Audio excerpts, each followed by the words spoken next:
With a face for radio and a voice for newspapers, it's the Walt Bonetti Podcast.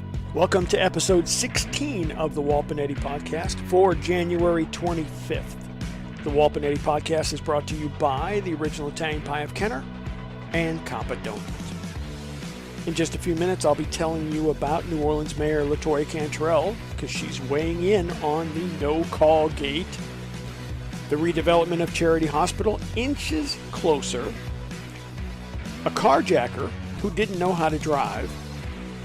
And we'll talk about Kenner and the grossly overpriced land deal for the new fire station. But first, these quick hits. One of the coconut artists for the Zulu Social Aid and Pleasure Club has created a special no-call coconut. Michelle Cavanaugh's design features an NFL referee as a voodoo doll with pins stuck in its eye, chest, and leg. Nice. I'm sure those coconuts are going to be even more prized and revered than the normal coconuts, which are also prized and revered for generations. A Jefferson Parish contractor has filed a lawsuit against Jefferson Parish's Inspector General, claiming he was not given an opportunity to respond to an IG investigation. Ramsey Skipper owns Go Graphics, the company that sells advertising at bus stops and gives the parish a cut. Inspector General David McClintock believes the Go Graphics agreement is not in the best interest of the parish. Typically, before the IG issues a report, the subject is given the opportunity to respond to the report prior to its being issued. Ramsey's suit claims that releasing the report without his responses could lead to Go Graphics suffering, quote, irreparable harm to reputation and their ability to ply their trade. Judge Glenn Ansardi set a January 31st court date and ordered the IG to not release the report before then. The team redeveloping Charity Hospital will have an opportunity to tour the building along with investors if a vote before the LSU Board of Supervisors goes their way today. 1532 Tulane Partners hopes to spend $245 million redeveloping the building into a mixed-use complex with housing, retail, office space, and research labs. The vote today would give developers a due diligence period of as much as 1 year for a $100,000 deposit. Every 3-month extension after 1 year would cost 1532 Tulane Partners another $50,000 each. The due diligence period would allow the group to meet with prospective investors and give them time to more fully assess the building. New Orleans Mayor LaToya Cantrell sent a letter to NFL Commissioner Roger Goodell regarding the no-call NFC Championship game. Quote, "We're a family in New Orleans," the mayor said. Yeah. As expected, the City Council unanimously approved a resolution calling for more consistency and accuracy in officiating, like they have any say in the matter. Councilwoman at Large Helena Moreno, who authored the resolution, said, "Mr. Goodell, we are not just a little city, meek and mild, that can be walked all over. We are the Who Dat Nation, and we will continue to stand up for our saints and our city." Yeah, that's telling them. And it was really worth the 5-day wait. The Louisiana Travel Association honored North Shore State Senator Sharon Hewitt with the Governmental Friend of Tourism Award at their statewide conference. Congrats to Senator Hewitt. The website Salary Wizard estimates that a stay-at-home mom should be paid $162,581 a year for all the tasks mom provides. The group calculated the average salaries of duties including teacher, housekeeper, janitor, psychologist, nurse, cook, plumber, and more. Salary Wizard also says that stay-at-home moms work on average about 90 hours a week. 90 hours a week with no pay. And now this. If you want some great food tonight or this weekend, or you just want to give yourself a night off from cooking, or your spouse, treat them and your family. Go to the Original Italian Pie of Kenner. The Original Italian Pie of Kenner is more than just great pizza. Yeah, sure, the pizza is great, but they also have calzones, sandwiches, wraps, incredible salads and pastas, and a wealth of appetizers. The stuffed mushroom caps, the hummus, they're to die for. Trust me, they are really good. And they have more than that. Anything you want, and it's all made fresh for you at the Original Italian Pie of Kenner, 3600 Williams Boulevard, just a little bit north of West Esplanade. You can dine in or call them, 469-4999, 469-4999, and they'll have your order ready for pickup, or they will deliver it to your home or your office. Trust me, you'll love the Original Italian Pie of Kenner. If you have not been there in a while, you need to go there now or this weekend. You know, every now and then I crave something sweet. I've got to have it. Got to have it. And when I want something sweet, I want something from Capa Donut. They have incredible pastries, but donuts are their specialty. They have incredible glazed donuts, but also overstuffed filled donuts. The Boston cream pie with chocolate covered on top is my favorite. Trust me, I can inhale some Boston cream pie donuts, but I can't. I have to limit myself. Otherwise, I'd be a blimp, and I'd go into a diabetic coma, and no one wants that to happen. But when you want a treat, or you just want a really good breakfast, think about Capa Donut, 2321 West Esplanade in the Kenner Market Center. You can also call ahead, 305-4858. They'll have your order ready for pickup. Just tell them what you want. You want 6 glazed donuts, 6 filled donuts, 6 Boston cream donuts, 6 pastries, 6 cinnamon rolls, whatever you want. They'll have it ready for you. All you have to do is pick it up, or you can sit in your car and they'll bring it right out to your car. How easy is that? That's Capa Donut, 2321 West Esplanade in the Kenner Market Center. Capa Donut is great donuts and more. For maximum pain relief without that Walter smell. Walt Bonetti. Welcome back. Thanks again for spending part of your day with the podcast. With everything going on about the Saints and the no-call game, I haven't really had an opportunity to address the Kenner City Council meeting last Friday. Most of the meeting was spent talking about the proposed new fire station and the grossly overpriced land purchase that the city of Kenner is making. $1.5 million for a piece of property that is appraised at, for tax purposes, $200,000+.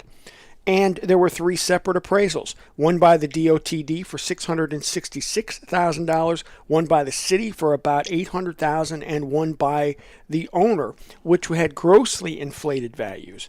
And it was appraised at $1.9 million by the owner's company. The owner's appraisal included assumptions that the property could be rezoned, that it could be marketed as a hotel development, which it clearly isn't. It's behind a Church's Fried Chicken, for crying out loud. It's not even on the main road. It's off Loyola. But if you need more information about the grossly overpriced, in my opinion, land deal that the city is engaged in, you can check out my blog at clickjefferson.blogspot.com. That's clickjefferson.blogspot.com. I'm not going to go into all the particulars here because I only have a couple of minutes, but what I wanted to talk about were the attitudes of the players that were involved at the city council meeting. Kenner District 1 Councilman Gregory Carroll and myself and several other citizens tried to slow down the city's purchase of this land because there are so many questions about it and so many unanswered questions that are still out there. But Mayor Zahn went ahead and made the purchase anyway, regardless of what the people of Kenner thought, regardless of anything in our opinions. So Councilman Carroll put an item up on the last city council meeting for discussion, just to talk about the land purchase and the way things happened and the way things unfolded and the way things should have happened according to the city charter. At the city council meeting, Councilman Carroll spoke, as did most of the council, a lot of citizens, along with Mayor Zahn and Assistant City Attorney Ed Rapier, along with Fire Chief Ryan Bergeron and other city employees. Now, while I have a lot of respect for City Attorney Lee Roussel, and I've dealt with her for many, many years, the fact of the matter is that regardless of what she says or Ed Rapier says, the assistant city attorney, the city attorney works for the mayor. And yes, they also work for the council, but that's to a lesser extent. During my time involved in Kenner government and in watching Kenner government, I have yet to see one city attorney or assistant city attorney stand up to the mayor and say that what the mayor wants is wrong or the mayor's opinion is wrong. They have always sided with the mayor, even to the extent of not siding with the council when there's been a disagreement. They work for the mayor. Let's get that out there. I don't care what they say. The city council does not get independent legal advice when it comes down to a dispute between the council or a council member and the mayor. Period. I don't care.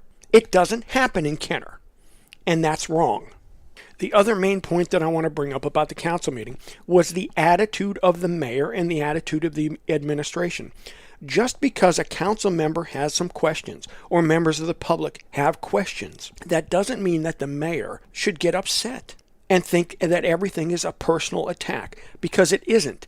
The fact that he raises his voice, the fact that you can listen to Mayor Zahn and hear his tone of voice when he addresses the council and when he addresses the public is disturbing to me. The mayor of Kenner is elected just like the council. Now, yes, the mayor is elected citywide, but so are the council members at large. And yes, the mayor is technically a full-time employee.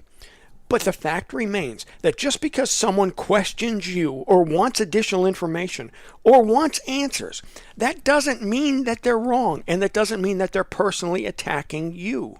Now, admittedly, Mayor Zahn is far more accessible than other Kenner mayors have been. I mean, Ed Muniz, he was a groundhog. He would pop his head out every so often, but he wouldn't talk to the media. He wouldn't do interviews with me. He wouldn't have a conversation with me. He avoided me. Mike Yanni tried to browbeat me a couple of times, and then he just avoided me. He didn't want anything to do with answering tough questions, and he still doesn't as parish president. That's one of my biggest issues with Mike Yanni. He doesn't own anything. Now, the problem that I have with Mayor Zahn is, yes, he's accessible. But again, not every time someone asks you a question or wants more information, it's not personal. They're just trying to understand. They're trying to understand the thought process. They're trying to understand why things are happening at the pace that they are when they think it should be going a different way.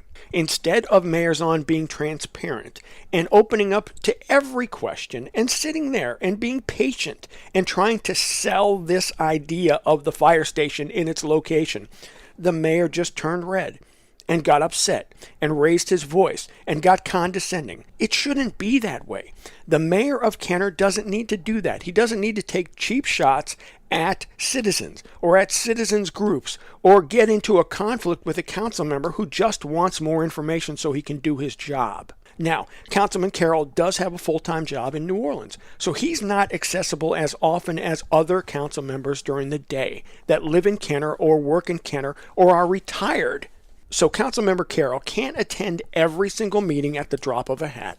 We get that. But he still does an effective job leading his district and representing the people not only of District 1, but the people of Kenner. Mayor Zahn has an opportunity to work with not only the council members that he likes and he favors, but all of the council, as well as citizens, even citizens who have opposed him in the past. Mayor Zahn needs to be transparent about everything, not just the things that he wants to be transparent about. The new fire station deal was not transparent at all. You can see that. If you lay out the timeline for the purchase, for the appraisals that were done last year, the entire timeline, it's not transparent. And we didn't know this information until almost a year later. Just like we're not aware of what's going on regarding moving City Hall to the Macy's building. No one in Kenner wants that. No one in Kenner wants to incur the cost. No one in Kenner wants to sell prime real estate on Williams Boulevard to become a renter of a property at a dying mall. No one in Kenner wants that deal except Mayor Zahn. Now, the mayor claims that city offices are spread out across the city, and in that respect, I agree with him, although they are consolidated primarily within the City Hall complex, those three buildings. He also says that maintenance is an issue, but we just spent hundreds of thousands of dollars updating the EOC building and even more money updating the code enforcement floor at one of the City Hall buildings. We can't afford as a city to move. We can't afford to sell property and become a tenant. We can't do that. Not now. Maybe not ever. And even if we do move to the Macy's building, that's going to cost millions more to remodel. Plus, because we're now a tenant, it's going to be a triple net lease. We're going to be responsible for the maintenance of that old building. Do we want to incur that as well? I don't think so. Yes, every elected official wants to make their mark. They want to leave their legacy. But this is not the kind of legacy that a mayor like Benzon wants to have. Not being transparent about the fire station, getting into conflicts with citizens and with a council member, just seeking answers. Not being transparent about the possible move to the Macy's building. That should not be Benzon's legacy, but that's the way that it's going now. I said on the radio, and I'll say it here again, when I met with Mayor Zahn last spring and we talked for the first time in probably 7 years, the mayor told me, look, Walt, give me until November or December and you're going to see drastic changes in the city that will be positive and you will be very, very happy. Well, it's now almost the end of January and I've not seen those changes. The pavilion is still vacant and it's not going anywhere. The mall is still vacant and it's getting even worse. What was supposed to be phases 3 and 4 of the Kenner Market Center are now going to be an auto dealership that nobody in the neighborhood surrounding it want. But it's going to happen anyway. And it's crammed down our throats. Those aren't the kind of changes and the kind of progress that I expected from Mayor Zahn when I met with him last February. And we sat down and we talked and we hashed everything out. Now, Mayor Zahn is still going to be the mayor for the next several years. We have to accept that, and I accept that as well. But he has to change. He cannot fall into the rut of Mike Yenny, where he's attacking citizens, he's attacking council members who disagree with him. Look, you need to sell us. You're going to need to sell the entire city. You need to do that. Let us be a part of your ideas. Make us buy in. Make us want to buy in. Make us want to support you. Otherwise, the rest of Mayor Zahn's term is going to be very, very rocky indeed. There's a lot more to the firehouse land deal. Trust me. It's all going to come out, though. You cannot keep secrets hidden. Somebody is getting something. Now, we don't know what yet, but someone is. Now, whether that's someone involved with the city, whether that's someone involved with Mayor Zahn, whether it's a family member, a friend, a campaign contributor, someone is getting something. Trust me. And we will find out. That's a given. So, stay tuned. There will be more. Now, the Walt Bonetti Podcast Dumbass of the Day. An Alabama couple was arrested after refusing to stop having sex during their grandmother's funeral ceremony. Tiffany Bates, 31, and Clifton Bridges, 19, are first cousins. Allegedly, they've been living together as a couple for the past 6 months, according to several family members. An employee at the funeral home said, "The woman just kept screaming, and the boy just kept pounding her like he was in a porn movie. They both looked high. We alerted Talladega police after several unsuccessful attempts to stop them from having sex on the property of the funeral home," explained Talladega Funeral Home employee Jane Andrews. Both suspects admitted to being under the influence of amphetamines, GHB, and crystal meth when apprehended. A Talladega County Sheriff spokesperson said, "There is no law against first cousins having consensual sexual relationships in Alabama, so no charges will be pressed on that count. But the couple does face 26 charges of lewd and lascivious behavior, disturbing the peace, obscenity in a public place, and drug possession." Nice. At your grandmother's funeral, of all places.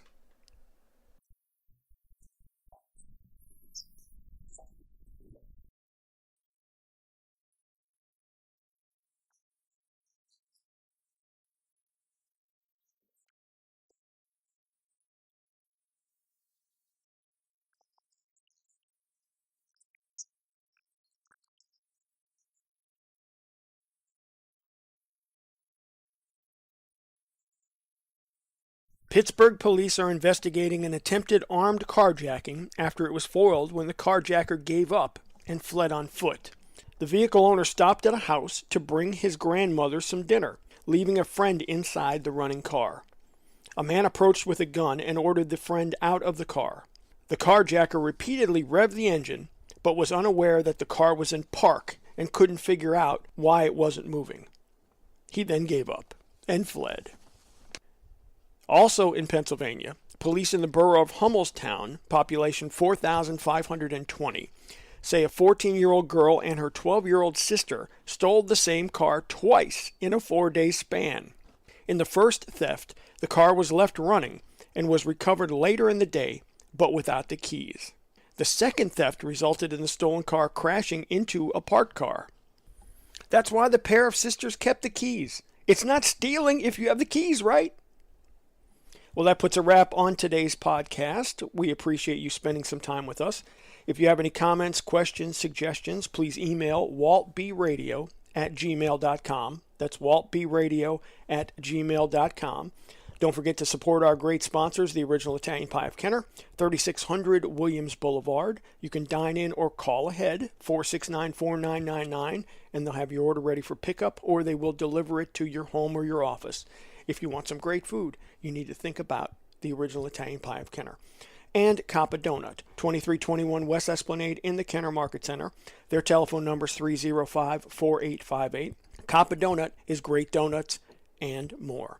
As we tell you every day, please go out and be a blessing. Change someone's life this weekend, or today, or change your own life. You can do it. You live in America, the greatest country in the world, probably the greatest country in the history of the world. Thanks for listening. Enjoy your weekend. Walt Bonetti.